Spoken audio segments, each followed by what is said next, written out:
अच्छा, आज हम लोगों ने स्टार्ट करना है वॉइस इनपुट, क्योंकि हम इनपुट डिवाइसेस का चैप्टर पढ़ रहे हैं। इसके अंदर हमने देखा कि इनपुट क्या होता है और फिर कुछ इनपुट डिवाइसेस देखे। वो डिवाइसेस जिनके थ्रू हम इनपुट अपनी इंफॉर्मेशन को कंप्यूटर के अंदर एंटर करते हैं। ठीक है।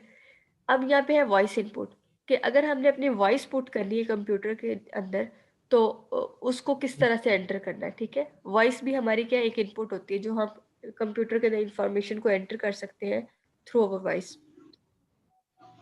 Voice input is the process of entering input by speaking into a microphone. ठीक है, हम अपने माइक के अंदर कुछ भी बोल के जो है ये इनपुट एंटर कर सकते हैं। जैसे हम गूगल पे सर्च कर ली हो, तो हम टाइप करने की बजाय क्या करते हैं, वहाँ पे माइक पे जो है क्लिक करके वहाँ पे इंफॉर्मेशन अपनी पुट कर देते हैं, जो भी हमें टॉपिक वगैरह सर्च करना होता है। तो इसी तरह से हम कंप्यूटर के अंदर भी अपनी इंफॉर्मेशन जो है वो एंटर करवा सकते हैं माइक के थ्रू। वॉइस रिकॉग्निशन क्या है? Voice recognition is a computer's Yes. capability Yes. of voice recognition is the computer's capability of distinguishing spoken words. Voice recognition क्या है? ये रिकॉग्नाइज करती है, ठीक है, अगर जो है काफ़ी सारे लोगों ने कुछ अपने वर्ड्स, कुछ अपने इनपुट जो है कंप्यूटर के अंदर थ्रू देयर वर्ड्स जो है वो स्टोर करवाई हुई है, तो उसको रिकॉग्नाइज करना कि ये वाली जो वॉइस है ये किस पर्सन की है, ये दूसरे वाली जो वॉइस है ये किस पर्सन की है। ठीक है, तो उन वॉइसेस के दरमियान डिस्टिंग्विश करना, उनको डिफरेंशिएट करना, ये हमारे पास होती है वॉइस रिकॉग्निशन। ठीक है, जिससे पता चल जाता है कि ये वाले स्पोकन वर्ड्स किस पर्सन के हैं, दूसरे वाले स्पोकन वर्ड्स या फिर वॉइस किस पर्सन की है। ठीक है, तो ये भी कंप्यूटर की एक बड़ा एफिशिएंट क्लासिफायर बनता है, जिसके थ्रू जो है वॉइस को रिकॉग्नाइज किया जाता है और डिफरेंशिएट किया जाता है। Audio input. Audio input is the process of entering any sound into computer. ठीक है, अब ऑडियो इनपुट भी वही है जो पीछे हम वॉइस की बात कर रहे थे। ठीक है, जिसके अंदर कोई इमेज वगैरह नहीं है, वीडियो नहीं है, जिस ऑडियो है, वॉइस है, जो हम कंप्यूटर के अंदर एंटर कर रहे हैं। वो वॉइस हमारी कोई स्पीच हो सकती है, कोई म्यूजिक हो सकता है, कोई साउंड इफेक्ट हो सकता है। ठीक है, कुछ भी हो सकता है, कोई भी वॉइस जो हम कंप्यूटर के अंदर एंटर करेंगे वो हमारी ऑडियो इनपुट होगी। ठीक है, जैसे अब मैं बोल रही हूँ, तो मेरी क्या ऑडियो सिर्फ जो है कंप्यूटर के अंदर इनपुट हो रही है, जो फिर थ्रू द इंटरनेट आप लोगों को रिसीव हो रही है। ठीक है, तो इस तरह से ऑडियो इनपुट होती है। अच्छा, आगे वही वॉइस इनपुट का टॉपिक कंटिन्यू है। Music production software allow users to record, compose, mix and edit music and sound. ठीक है, अब इस तरह से है कि जब हमने कोई म्यूजिक वगैरह कंपोज करना होता है, कोई ट्यून बनानी होती है, तो उसके लिए क्या है, स्पेसिफिक सॉफ्टवेयर्स हैं जो यूज होते हैं, उनको हम ऑथरिंग सॉफ्टवेयर कहते हैं। ठीक है, स्पेसिफिकली मल्टीमीडिया प्रोजेक्ट्स के अंदर हम उनको यूज़ करते हैं। वो सॉफ्टवेयर जो है उनके थ्रू हम different voices, audios, videos, animations वगैरह को कलेक्ट करते हैं। ठीक है, वो सारा काम उन सॉफ्टवेयर्स के थ्रू करते हैं। तो यहाँ पे भी अगर हमने अपनी कोई ऑडियो जो है वो बनानी है, कोई म्यूज़िक वगैरह ये अपने ज़रा माइक ऑफ कर ले प्लीज़, बड़ी डिस्टॉर्शन हो रही है। अबू बकर भाई माइक ऑफ करो अपना। जी ठीक हो गया, कर लिया। तो यहाँ पे भी इसी तरह से है, हमने कोई वॉइस वगैरह बनानी है, कोई म्यूजिक वगैरह बनाना है, तो उसके लिए भी सॉफ्टवेयर यूज होते हैं। ठीक है, म्यूजिक इंडस्ट्री के अंदर म्यूजिक प्रोडक्शन के लिए यूज होते हैं, जिसके अंदर हम डिफरेंट म्यूजिक को कंपाइल कर सकते हैं, कोई नया म्यूजिक जो है उसको कंपोज कर सकते हैं, इनको मिक्स कर सकते हैं, इनके अंदर चेंजिंग्स वगैरह कर सकते हैं। अच्छा, अब वीडियो इनपुट है क्या? पहले ऑडियो इनपुट की बात हो रही थी, अब वीडियो इनपुट की बात हो रही है। ठीक है, video input is the process of capturing full motion images and storing them on a computer storage medium. अब वहाँ पे क्या था, हम वॉइसेस को ले रहे थे और उनको स्टोर करवा रहे थे कंप्यूटर के अंदर। यहाँ पे वीडियो है, तो वीडियो के लिए क्या है, इमेजेस को कैप्चर किया जा रहा है, फिर इमेज की बेस के ऊपर जो है वीडियो बना के उसको कंप्यूटर के अंदर स्टोर किया जा रहा है। ठीक है, हमारे कैमरास जो होते हैं वो वीडियो नहीं बना रहे होते, वो असल में काफ़ी सारे इमेजेस को कलेक्ट कर रहे होते हैं, और फिर उन इमेजेस को जो है फास्टली मूव करवा के वो वीडियो बन जाती है हमारी। ठीक है, record video on a DV, digital video camera और use a video capture card to convert analog to digital signals. ठीक है, अब जो है वीडियो रिकॉर्ड कर ली है, उसके लिए जो है आप कैमरास वगैरह यूज़ करते हैं, डिजिटल मोस्टली आजकल यूज़ हो रहे हैं।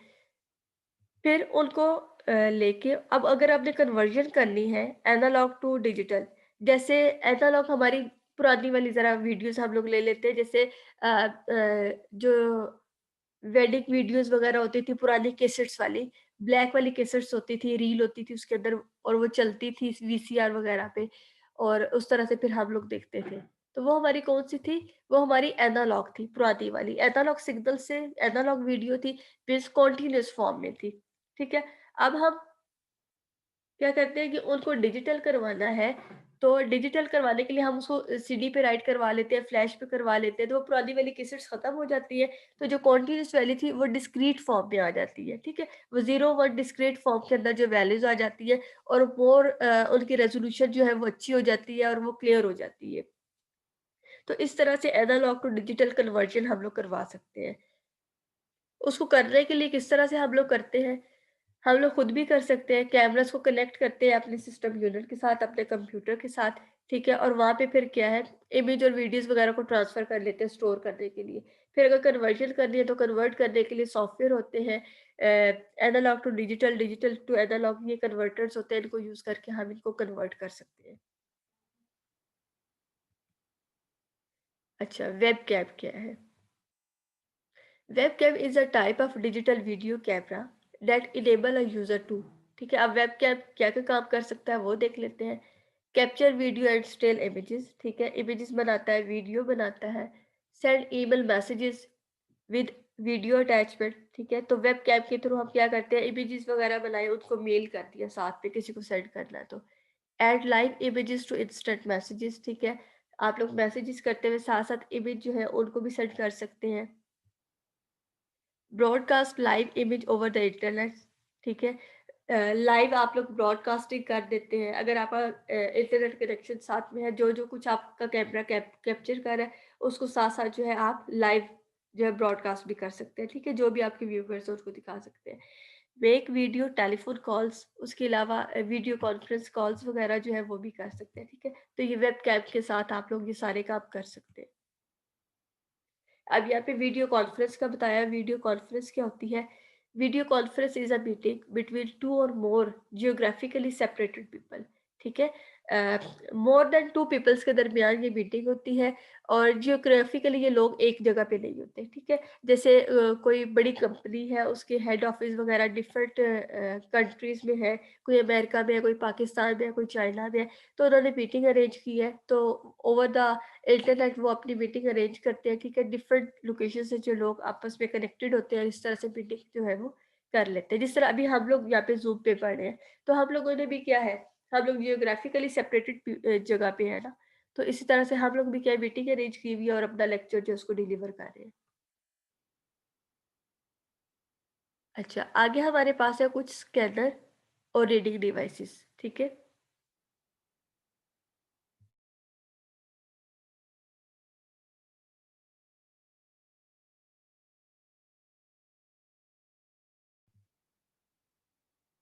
स्कैनर्स और रीडिंग डिवाइसेस के अंदर हमारे पास आ जाता है फ्लैट बेड, पेन और हैंडहेल्ड, शीट बेड और ड्रम। इन सबको बारी-बारी हम लोग देख लेते हैं। सबसे पहले है फ्लैट बेड। फ्लैट बेड क्या होता है? ये भी हमारा स्कैनर है, ठीक है? ये भी क्या हमारे डॉक्यूमेंट्स को जो है हार्ड फॉर्म से इसकी स्कैनिंग कॉपी निकालता है, इसकी जो है वो सॉफ्ट कॉपी निकाल के हमें दे देता है, ठीक है?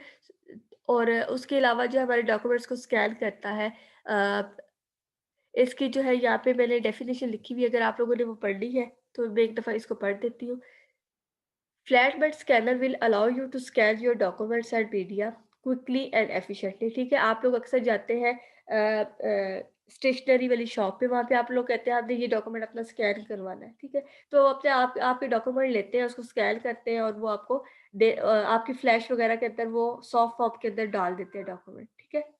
जैसे आपने अपने डॉक्यूमेंट्स यहाँ से कहीं पे ट्रांसफ़र करने हैं, तो आप अपने रिज़ल्ट्स कार्ड वग़ैरह ले जाएँगे, उनको कहिए इसको स्कैन कर दें, वो स्कैन करेंगे, इसके अंदर फ्लैट बेड के अंदर रख के और उसकी आपके डॉक्यूमेंट्स की सॉफ्ट कॉपी बन जाएगी, ठीक है। वो आपकी सॉफ्ट कॉपी आपको ड्राइव के ऊपर या फिर फ्लैश के ऊपर या आपकी ईमेल के ऊपर सेंड कर देंगे, फिर आप उनको जैसे मर्जी यूज करते रहे, सेंड करते रहे। इस तरह होता है स्कैनिंग, ठीक है। आपकी डॉक्यूमेंट्स की हार्ड कॉपी को सॉफ्ट फॉर्म के अंदर कन्वर्ट करने के लिए होता है ये। पेन और हैंड हेल्ड डिवाइस, ये कौन से होते हैं? ये भी स्कैनिंग डिवाइस है। ये देखिए साइड पे एक पेन है। ये पेन जो है आप जैसे जैसे अपने डॉक्यूमेंट के ऊपर जो है इसको रोटेट करते रहते हैं, इसको जो फेरते रहते हैं, तो वो क्या है, वो जो जो सा वर्ड इस पेन के अंडर गुजरता रहता है वो क्या है, सारा स्कैन होता रहता है, ठीक है। फिर उस स्कैनर के साथ आप जो है अपने कंप्यूटर को अटैच करें या फिर जैसे भी आपने स्टोरेज में रखना है उसको आप रख सकते हैं। शीट बेड, शीट बेड भी क्या है, फ्लैट बेड की तरह ही है। आप, ये भी स्कैनर है आपके डॉक्यूमेंट्स को स्कैन करने के लिए, लेकिन फ्लैट बेड पे क्या है, एक डॉक्यूमेंट जो एट अ टाइम हो रहा होता है स्कैन। जबकि यहाँ पे शीट बेड के अंदर आप मल्टीपल पेजेस जो है वो एट द सेम टाइम उनको स्कैन कर सकते हैं, ठीक है। ये इसके अंदर डिफरेंस होता है। ड्रम क्या है? ड्रम भी आपके पास एक स्कैनर है। ड्रम प्लॉटर्स वगैरह डिफरेंट टाइप के हैं। ड्रम भी क्या है, एक स्कैनर है। ये क्या काम करता है, स्कैनिंग ही करता है, लेकिन ये क्या करता है कि जो छोटे वाले इमेजेस हैं, जैसे आपने एक इमेज दे दिया और उस इमेज का आपने बैनर बनवाना है, ठीक है। बैनर बनवाना है या फिर पम्फलेट्स वगैरह बनवाने हैं बड़े बड़े स्ट्रीट में लगवाने के लिए या ऑन द रोड लगवाने के लिए। तो ये क्या करता है, उन इमेजेस को ब्रॉड फॉर्म में ले जाता है, उनकी पिक्सल को इन्हेंस करता है, और वो बड़े वाला इमेज आपको बड़े वाला जो है वो पम्फलेट या फिर बैनर बना के दे देते हैं, ठीक है। तो ये ड्रम होते हैं जो कि जरा बड़ी वाली स्कैनिंग के लिए यूज होते हैं, ठीक है। मैम वॉल जितने भी साइज, किस्म के बैनर हैं वो ड्रम से ही बनते हैं? जी बैनर जो जितने किस्म के हैं वो ड्रम से ही बनते हैं सारे? नहीं, सारे इससे नहीं बनते हैं। हमारे पास ड्रम्स होते हैं, प्लोटर होते हैं और फिर ड्रम के आगे डिफरेंट टाइप्स है, ठीक है। कुछ ऐसे हैं जो सिर्फ ब्लैक एंड व्हाइट जो है प्रिंटिंग करते हैं, कुछ कलर वाली प्रिंटिंग है, कुछ के अंदर इस तरह से साइज रिस्ट्रिक्टेड होता है कि आप स्पेसिफिक साइज का बना सकते हैं। तो इनके आगे फर्दर टाइप्स है, उनसे बनवा सकते हैं तो ये फिक्स नहीं हम कर सकते कि सारे के सारे जो है इसी ड्रम से बनेंगे, ठीक है। ड्रम के साथ के और प्लोटर्स भी होते हैं जो ये सारे काम करते हैं। ठीक है मैम।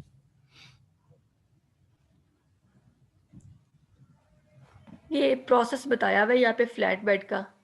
कंप्यूटर के साथ आप किस तरह से अटैच करते हैं, डॉक्यूमेंट रखते हैं, डॉक्यूमेंट को स्कैन करते हैं, ठीक है। और वो फाइल आपकी यहाँ पे कंप्यूटर स्क्रीन पे डिस्प्ले हो रही होती है, फिर आप इसको सेव कर लें या कहीं मूव कर दें आपकी अपनी मर्जी।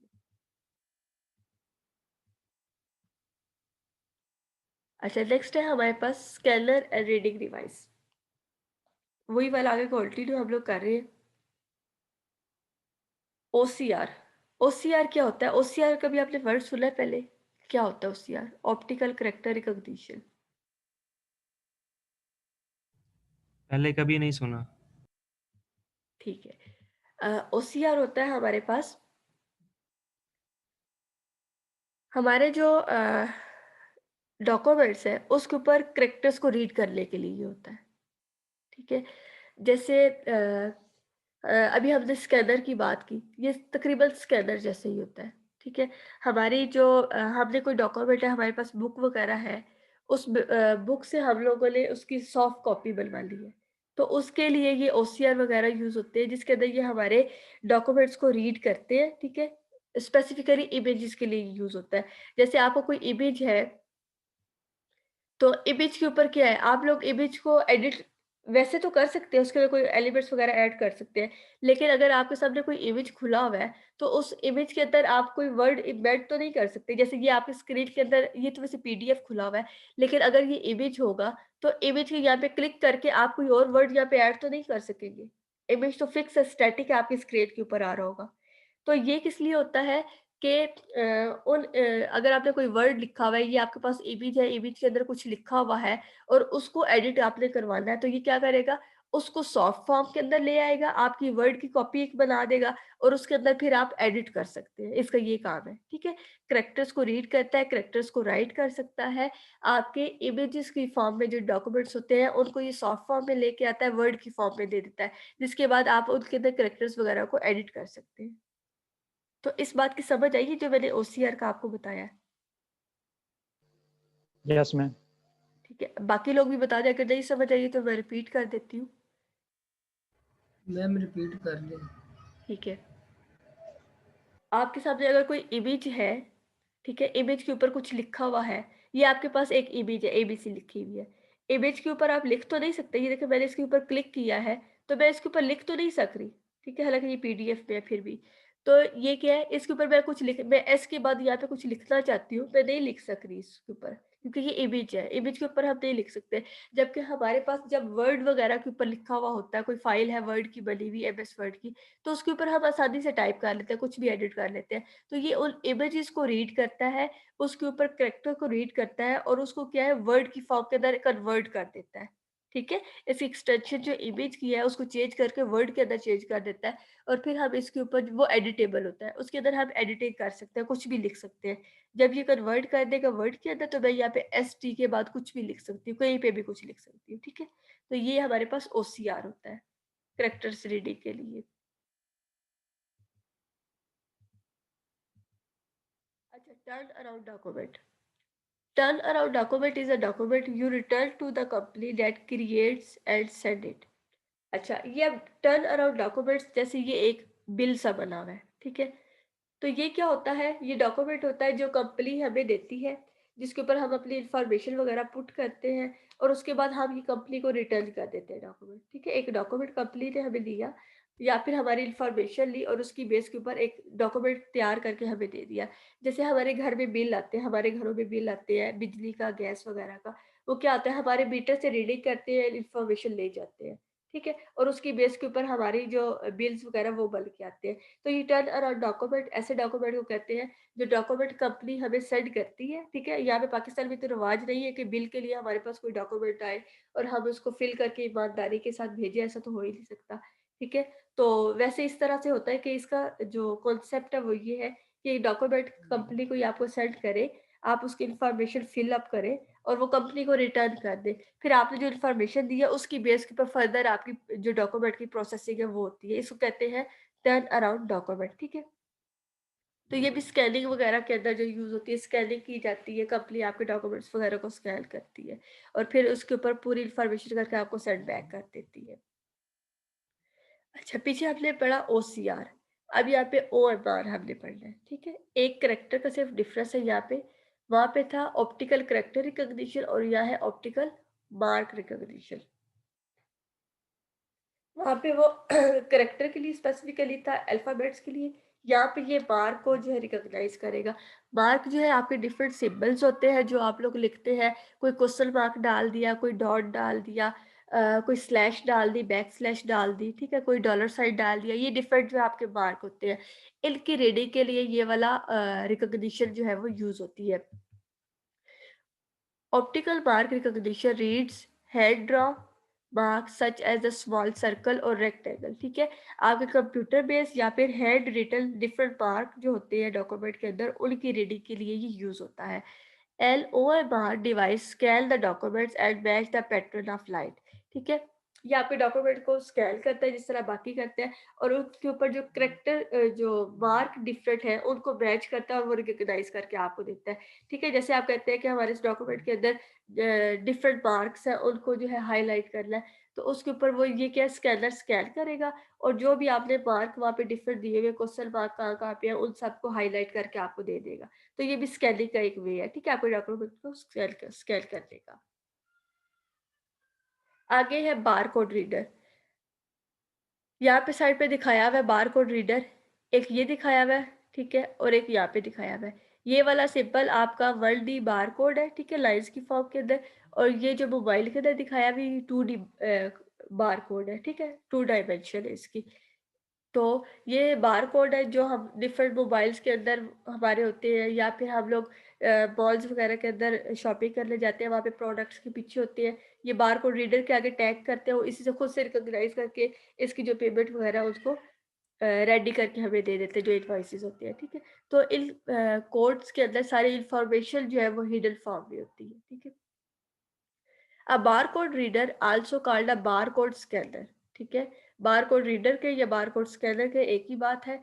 Uses laser beam to read the barcode, ठीक है। इन बारकोड को रीड करने के लिए लेजर बीम होती है, ठीक है। वो जो डिवाइस के सामने करते हैं उन डिवाइसेस के अंदर ये लेजर्स होती है जो कि इसको रीड करती है, ठीक है। सारी इंफॉर्मेशन जो उसको एक्सट्रैक्ट कर दिया जाता है।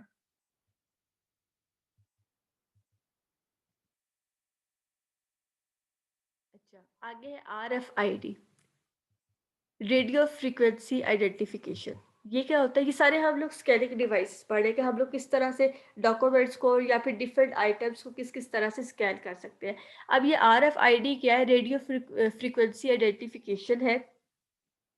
Uses radio signals to communicate with the tag placed in or attached to an objects।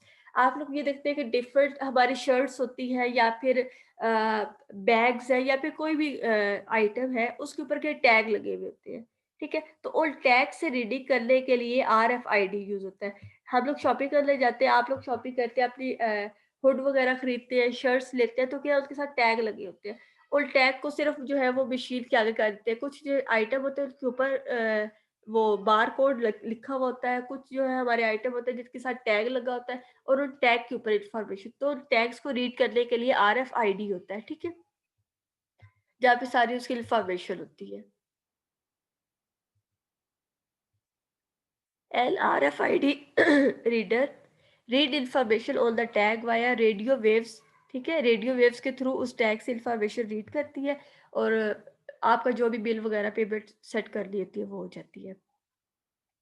अब RFID क्या क्या कर सकता है, किन किन चीज़ों को ट्रैक कर सकता है वो देख लेते हैं यहाँ पे। सबसे पहले tracking time of a runner in a marathon, ठीक है। अब RFID मैराथन होता है रेस, लॉन्ग रन रेस को कहते हैं, ठीक है। बहुत लंबी लंबी रेसेस होती है, उनके अंदर रनर जो है उनको ट्रैक करने के लिए, क्योंकि उन रनर के आप देखते हैं उनके आगे जो टैग लगा होता है जिसके ऊपर उनके नंबर लिखे होते हैं। तो वो जब इतनी लॉन्ग रन पे वो भाग रहे होते हैं तो वहाँ पे ये RFID होते हैं जो उनको रिकॉग्नाइज करते हैं कौन सबसे फर्स्ट पे आया, कौन सेकंड पे आया, कौन थर्ड पे आया, ठीक है। सेकंड पे है ट्रैक लोकेशन ऑफ सोल्जर, ठीक है। इसी तरह से सोल्जर आपके आर्मी वगैरह के हैं, वो किस जगह पे है इस टाइप पे, उनकी लोकेशन वगैरह फाइंड करने के लिए यूज हो जाता है। या फिर एम्प्लॉय के वर्ड्रॉप के लिए यूज होता है, एम्प्लॉय के यूनिफॉर्म वगैरह चेक करने के लिए यूज होता है, क्योंकि टैग जहाँ जहाँ पे टैग होगा उन हर जगह को ये जो है ट्रैक कर सकेगा। एयरलाइन बैगेज, ठीक है, एयरलाइन के ऊपर आपके सवाल पड़े होते हैं, उनके साथ टैग लगे होते हैं।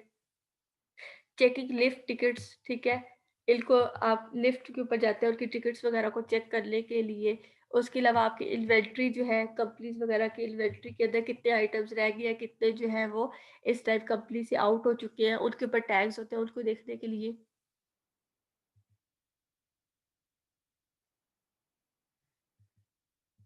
उसके अलावा जो है आप गाड़ी वगैरह के टायर का प्रेशर चेक करने के लिए, ठीक है, अगर अच्छे वाली है उसके ऊपर जो है टैग लगा हुआ है, उसका प्रेशर चेक करने के लिए भी ये RFID यूज हो जाता है।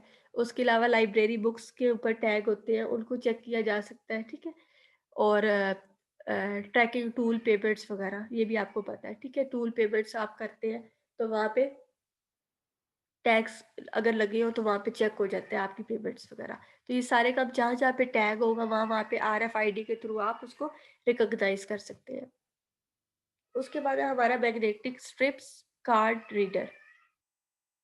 अच्छा, अब magnetic strip card reader read the magnetic strip on the back of the card, ठीक है। अब आपके जैसे देखें क्रेडिट कार्ड्स वगैरह या फिर आप लोग गेम्स वगैरह खेलने जाते हैं तो आपके अगर आपने अपने सब्सक्रिप्शन करवाई हुई तो आपके एंटरटेनमेंट कार्ड्स बने होते हैं, बैंक कार्ड्स हैं और दूसरे इस तरह के बहुत सारे कार्ड्स हैं। तो उन कार्ड्स के पीछे इस तरह से स्ट्रिप लगी हुई होती है और स्ट्रिप के ऊपर कुछ लिखा हुआ होता है। तो वहाँ पे उस स्ट्रिप्स के ऊपर से रीड करने के लिए जो कुछ भी लिखा होता है इंफॉर्मेशन, उसको रीड करने के लिए जो है ये स्ट्रिप कार्ड रीडर जो है ये यूज होते हैं। ये ऐसे ही रीड नहीं हो जाते, इनके ऊपर जो लिखा हुआ होता है इनको स्पेसिफिकली ये रीडर ही रीड कर सकते हैं जो भी लिखा होता है, ठीक है। स्पेसिफिक टाइप की जो है ये मटेरियल होता है जिसके ऊपर ये लिखा हुआ होता है, तो उसको रीड करने के लिए ये यूज हो जाता है। उसके बाद है हमारे पास MICR, magnetic ink character recognition, ठीक है। अब ये वाला जो था यहाँ पे आपके स्ट्रिप के ऊपर कोई साइन बनाओ कुछ भी बनाओ उसको रीडिंग के लिए मैग्नेटिक स्ट्रिप कार्ड। अच्छा, आगे आगे है मैग्नेटिक इंक करेक्टर, ठीक है। थोड़ा थोड़ा सा इनके अंदर डिफरेंस है। ये इंक करेक्टर, अब यहाँ पे ये आपके जैसे बैंक के चेक्स वगैरह हैं, उनके ऊपर क्या है, ये करेक्टर कुछ लिखे हुए होते हैं, ठीक है, ये स्पेसिफिकली कुछ करेक्टर लिखे हुए हैं। तो ये करेक्टर जो है स्पेसिफिक एक इंक से लिखे गए हैं, और इनको रीड करने के लिए भी स्पेसिफिक रीडर यूज होता है, ठीक है। इसी तरह से ये हमें नहीं समझ आ रही, हमें तो ये लग रहा है 2233 कुछ लिखा हुआ है, लेकिन एक्चुअल में इसको रीड करने के लिए MICR यूज होते हैं, ठीक है, मैग्नेटिक इंक करेक्टर रिकॉग्निशन उसको कहते हैं, जो कि इस मैग्नेटिक इंक को रीड करते हैं। Devices read text printed with magnetic ink, magnetised ink, ठीक है। तो मैग्नेटिक इंक के साथ ये जो करेक्टर लिखे होते हैं, इनको रीड करने के लिए यूज होता है। And MICR reader convert MICR character into a form the computer can process, ठीक है। इसको रीड करते हैं, फिर इसको कन्वर्ट करके कंप्यूटर में ले जाते हैं, फिर कंप्यूटर से इनको आगे प्रोसेस किया जाता है। बैंक्स वगैरह के अंदर जो है ये यूज हो जाते हैं।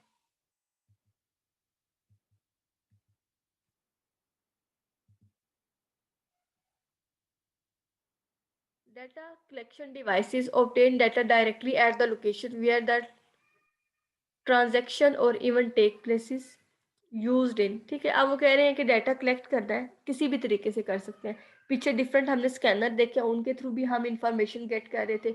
उसके ऊपर उसके अलावा हम डायरेक्टली जहाँ पे इंफॉर्मेशन है हमारी, जिस कंपनी के अंदर है, जिस इन्वायरमेंट पे, वहाँ से डायरेक्टली भी हम लोग ले सकते हैं, ठीक है। वहाँ से जाके जो है चीज़ें नोट करके उसकी इन्फॉर्मेशन ले सकते हैं। जैसे ग्रोसरी स्टोर हो गए, फैक्ट्री होगी, रेस्टोरेंट वगैरह होगी, वेयर हाउसेज हो गए, ठीक है। तो यहाँ से हम लोग डायरेक्टली जाके इन्फॉर्मेशन लेके उसको भी पुट कर सकते हैं। तो ये डिफरेंट वेज थे जहाँ से हम लोग इन्फॉर्मेशन ले सकते हैं।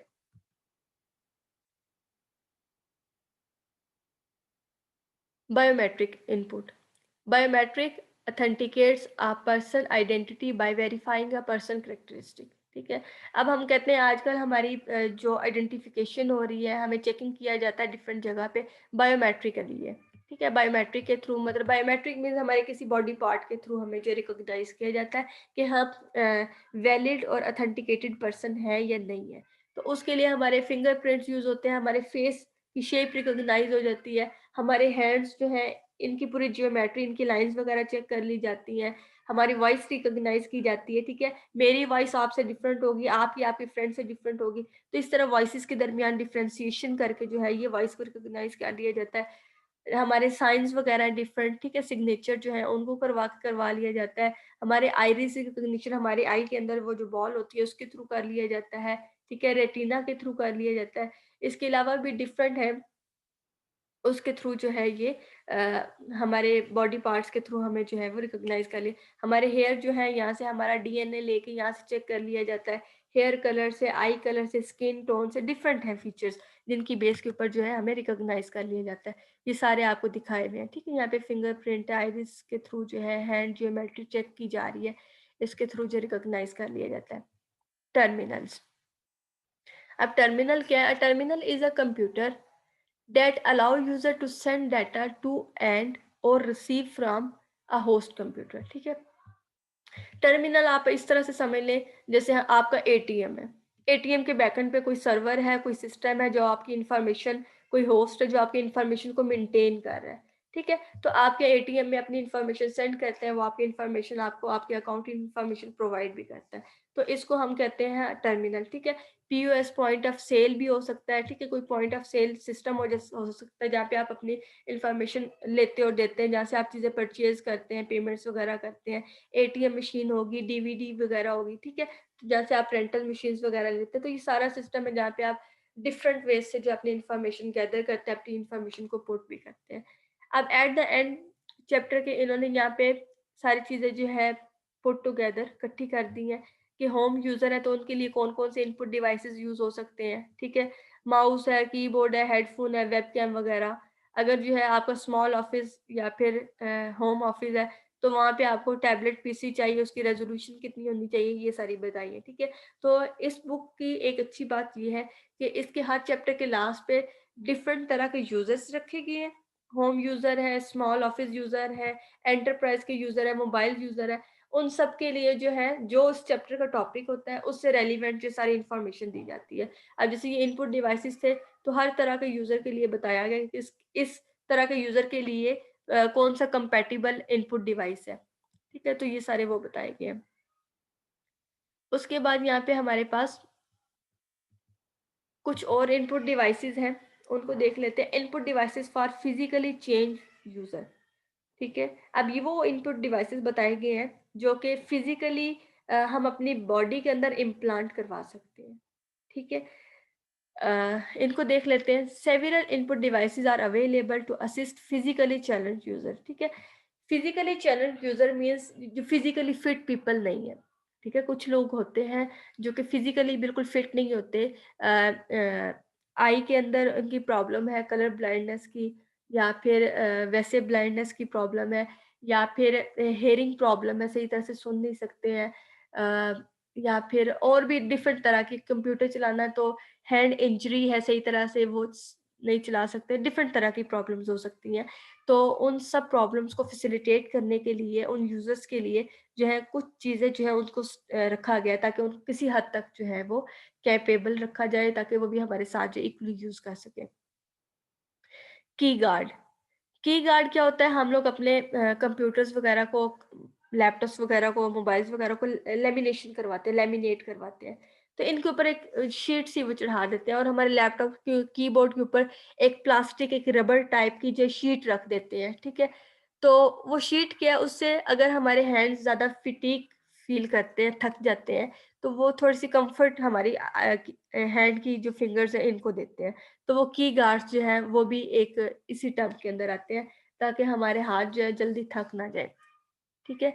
अ की गार्ड इज़ अ प्लास्टिक और a metal plate that side sits above the key on a standard keyboard, ठीक है। जिसको जो है कीबोर्ड के ऊपर जो है फिक्स कर दिया जाता है, और उससे थोड़ी हेल्प हो जाती है। अगर जो है आई साइट का मसला है, या फिर स्पेसिफिकली कोई आपकी आई प्रॉब्लम है, तो उसके लिए लार्जर कीज बना दी जाती है कीबोर्ड के ऊपर, ठीक है। वो स्पेसिफिक होता है, उसको फिर स्पेशल जो है बनवाना पड़ता है या फिर लेना पड़ता है। तो कीबोर्ड है with larger keys on screen board, ठीक है। आप जो है अगर कीबोर्ड को ऑन स्क्रीन यूज़ करना चाहते हैं, तो सॉफ्टवेयर होता है, उसको आप जो है इंस्टॉल करते हैं, या फिर ऐप होती है, वो आपकी स्क्रीन के ऊपर ही जो है ए बी सी सारे अल्फ़ाबेट्स जो हैं लिखे हुए आ जाते हैं, कीबोर्ड बना हुआ आ जाता है, ठीक है। जैसे मोबाइल्स के ऊपर होता है, उसको यूज़ कर लेते हैं। पॉइंटिंग डिवाइसेस डिफरेंट दे दिए गए हैं, ठीक है। जो माउस नहीं चला सके, पेन यूज़ कर लें, पेन भी नहीं है तो अपने फिंगर के जेस्चर से कर लें। हेड माउंटेड पॉइंटर है, ठीक है। अगर जो है आप मतलब आपके हैंड्स काम नहीं करते हैं, ये इस तरह से है, कोई प्रॉब्लम है, तो हेड माउंटेड ये कैप्स होती हैं, हैट होते हैं जो आप अपने सर के ऊपर पहन लेते हैं, और उसके ऊपर पॉइंटर लगा होता है, लाइट होती है।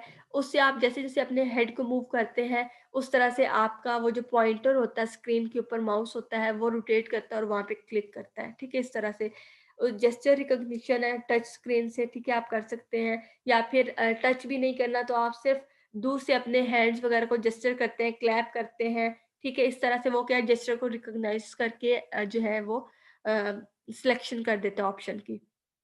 ये डिफरेंट ऐप्स है भी सही, हम फिजिकली फिट होते हैं, फिर भी हम इनको अक्सर जो है मोबाइल के अंदर करके चेक कर रहे होते हैं, लाइट ऑन होती है, ऑफ होती है, इन जेस्चर्स के थ्रू, ठीक है। कंप्यूटराइज्ड इम्प्लांट डिवाइसेस, ठीक है। जैसे ये हेड माउंटेड मैंने कहा है ना, ये इसी की एग्जांपल है, computerised implant devices. Implant devices means computer के कुछ डिवाइसेस जो हम अपनी बॉडी के अंदर इम्प्लांट करवा लेते हैं। जैसे